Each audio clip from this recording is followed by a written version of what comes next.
بسم اللہ الرحمن الرحیم. السلام علیکم. Dear student of class 9th, I am your Urdu teacher Maimuna. I hope you all are well and safe with your family at home. Student, take out your Urdu book and open page number 56. ہمارے سبق کا نام ہے لہو اور قالین، جس کے مصنف ہے مرزا ادیب.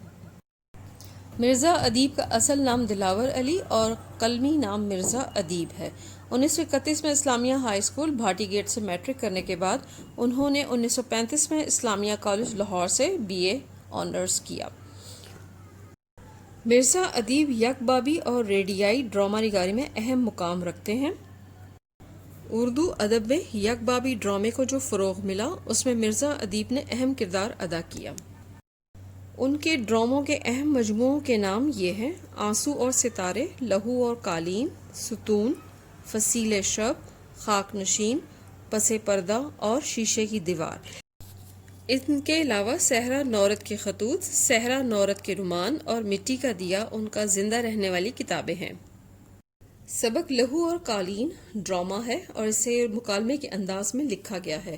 اس ڈرامے کے 4 کردار ہیں: بابا نوکر ہے، تجمل ایک سرمایہ دار، اختر مصور ہے اور رؤف تجمل کا پرائیویٹ سیکریٹری.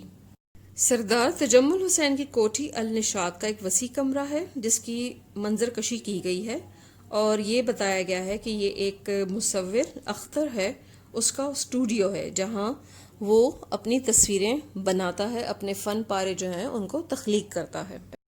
گرمیوں کے ابتدائی زمانے کی صبح کا ایک منظر ہے اور اس میں بابا جو ہے، جو ملازم ہے، وہ صفائی کر رہا ہے. اتنے میں کوٹھی کا مالک تجمل جو ہے وہ کمرے میں داخل ہوتا ہے اور ملازم سے اختر کے بارے میں پوچھتا ہے کہ اختر کہاں ہے. ملازم اسے بتاتا ہے کہ اختر باغ میں ٹہل رہا ہے. تجمل ملازم سے اختر کو بلانے کے لیے کہتا ہے. اختر کمرے میں آتا ہے جو ادھیڑ عمر کا شخص، سر کے بال بکھرے ہوئے، آنکھیں شب بیداری کی وجہ سے سرخ، لباس پاجامہ اور قمیض، آستینیں چڑھی ہوئی، آنکھوں کے گرد ہلکے زیادہ نمایاں. تجمل اختر کو خوشخبری سناتا ہے کہ تمہاری تصویر کو ججوں نے اول انعام کا مستحق قرار دیا ہے. لیکن یہ خبر سن کر اختر جو ہے وہ کسی بھی قسم کی خوشی کا اظہار نہیں کرتا، بلکہ اس کا رویہ بہت ہی سرد رہتا ہے اور یہ رویہ تجمل کو حیران کر دیتا ہے کہ اول انعام پانے کے باوجود اختر کسی بھی قسم کی خوشی کا اظہار نہیں کر رہا. سیٹ تجمل اختر کو بتاتا ہے کہ اسی خوشی میں اس نے آج شام چائے کا اہتمام کیا ہے. شہر کے معززین اسے مبارکباد دینے آئیں گے. اختر کو جواب دینے کی بجائے تجمل سے کہتا ہے کہ وہ یہاں سے رخصت ہونا چاہتا ہے. تجمل اختر کو سمجھاتا ہے کہ وہ ایسی بیوقوفی نہ کرے کیونکہ یہاں آ کر اس نے بہت شہرت پائی ہے، لوگ اس کے فن کو جاننے لگے ہیں. تجمل اختر سے کہتا ہے کہ وہ کیا حماقت کر رہا ہے. ایک شخص کو دلدل سے نکالا جاتا ہے اور جب وہ کامیاب ہو جاتا ہے تو پھر اسی دلدل میں چھلانگ لگانے پر آمادہ ہو جاتا ہے. اختر تجمل سے کہتا ہے کہ اس کے فن کی بہتری اسی میں ہے کہ وہ یہاں سے چلا جائے. تجمل اختر کو بتاتا ہے کہ تمہیں معلوم نہیں لوگ اس قسم کے واقعے پر کیا کچھ کرتے ہیں. سب کہیں گے کہ غریب اور قلاش مصور کو جھونپڑی سے نکال کر لایا دکھاوے کے لیے اور پھر اسے واپس بھیج دیا. کیا یہ اس کی توہین نہیں ہوگی؟ اختر تجمل کو یہ بات کہتا ہے کہ وہ اسے نہیں جانے دے رہا تو کیوں ایسا نہیں کہ اس نے اس کو خرید لیا ہے، اب وہ اس کے رحم و کرم پر ہے. تجمل یہی سمجھتا ہے کہ اختر کو کسی قسم کا دورہ پڑا ہے اور اسے ڈاکٹر کی ضرورت ہے. جب دونوں کے درمیان بحث و تکرار طول پکڑتی ہے تو اختر آخرکار سچ بول ہی دیتا ہے. اختر تجمل کو بتاتا ہے کہ اس نے بے شک اس کے سر احسان کیا کہ اسے غربت کے دلدل سے نکال کر ایک ایسا ماحول دیا جہاں اپنے فن کو بہتر طریقے سے تخلیق کر سکتا ہے. مگر جلد ہی اختر پر تجمل کی حقیقت کھل گئی کہ وہ اسے صرف اس لیے نواز رہا ہے کہ ایک خاص مقصد حاصل کر سکے، سوسائٹی میں اچھا بن سکے اور لوگ اس کہیں کہ دیکھو میں ایک غریب اور مفلس مصور کو اپنے ہاں پناہ دی ہے، اب جو کچھ بھی ہے وہ میری سرپرستی میں کر رہا ہے اور دیکھو اس کا فن جو ہے وہ زندہ ہے. اور یہ احساس اختر کے لیے سہانے روح ثابت ہوا کہ اس کا فن تجمل کی شاندار کوٹھی اور اس کی شخصیت کو جگمگانے کے علاوہ اور کچھ بھی نہیں، اور اس وجہ سے وہ کوئی بھی فن پارہ تشکیل نہیں کر پا رہا تھا. اس نے اپنی اس کیفیت کا ذکر اپنے ایک دوست نیازی سے کیا کہ میں تصویریں نہیں بنا پا رہا جب سے مجھے اس حقیقت کا پتہ چلا ہے۔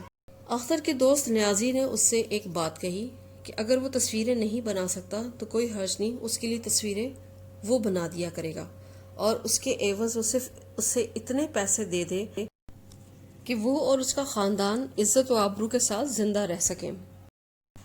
اختر کی بات سن کر تجمل حیران رہ جاتا ہے اور اسے کہتا ہے کہ وہ اسے اب تک دھوکہ دیتا رہا ہے کہ تصویریں اس کی نہیں ہیں بلکہ اس کے دوست نیازی کی ہیں، اور اس قدر فریب دینے کے بعد اپنے محسن کو جلی کٹی سناتے ہوئے اسے شرم آنی چاہیے۔ اختر تجمل سے کہتا ہے کہ شرم تو آپ جیسے لوگوں کو آنی چاہیے جو بلندیوں پر پہنچنے کے لیے ہزاروں انسانوں کو اپنی سیڑھی بنا لیتے ہیں، جو ایک فنکار کی سرپرستی بھی کرتے ہیں تو صرف اپنے مطلب کے لیے۔ کمرے میں تجمل کا سیکریٹری رؤف داخل ہوتا ہے اور اختر کو بتاتا ہے کہ اس کا واقف کار راستے میں ملا تھا اور اس نے ایک پیغام دیا ہے کہ آپ کا کوئی مصور دوست تھا نیازی، اس نے خودکشی کر لی ہے، ہسپتال جانے سے پہلے ہی وہ مر چکا تھا۔ اختر جیسے ہی یہ بات سنتا ہے تو وہ تجمل سے کہتا ہے کہ اب تمہیں معلوم ہو گیا ہوگا کہ تم نے کیا کیا ہے، تم قاتل ہو اور تم نے یہ قتل کیا ہے۔ قانون تجمل کو کچھ نہیں کہے گا مگر انسانیت کی نظروں میں وہ قاتل ہے۔